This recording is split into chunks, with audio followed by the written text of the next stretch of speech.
We had an article come out this morning in reference to BlackRock, Larry Fink. You know how I feel about BlackRock. Larry Fink now trying to defend himself, which is, I would say to Larry, the very same thing I would say to politicians. This is the 21st century, Larry. There's video and audio of everything you've said for the last 3 years all over the place. So you can try to reframe it. You can try to appease your stockholders, your shareholders, your board, and your investors all you want. But the fact of the matter is that you decided to make a conscious effort to politicize your investment strategy. And it took a while for some, unlike some of us that didn't take long at all, to figure out that that was not a very smart thing to do. Now you're denying that, in fact, you ever wanted to do it. You were the same guy that talked about destroying fossil fuel. Oh, no, I never said that. Really? You're the same guy that has talked about the woke economy that needs to happen.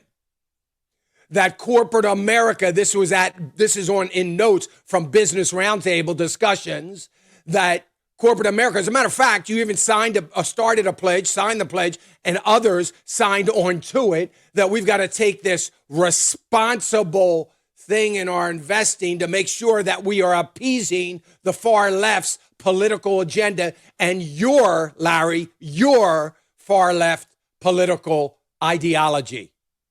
That's what you did.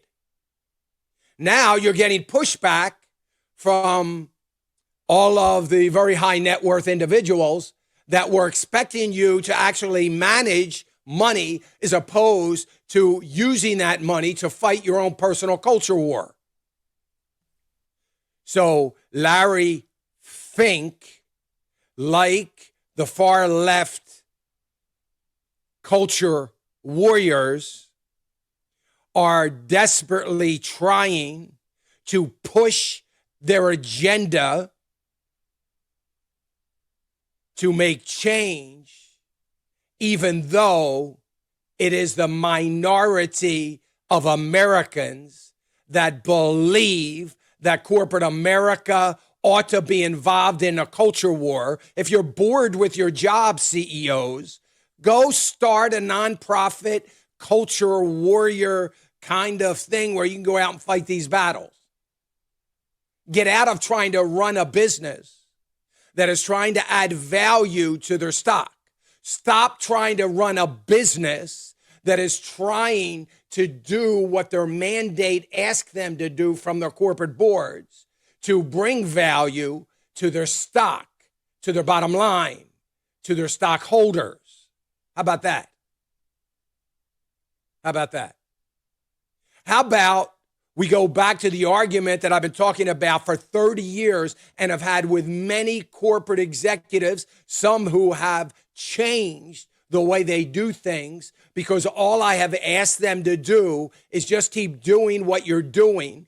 It is very easy to say no to the culture warriors. You don't have to tell them you disagree with them.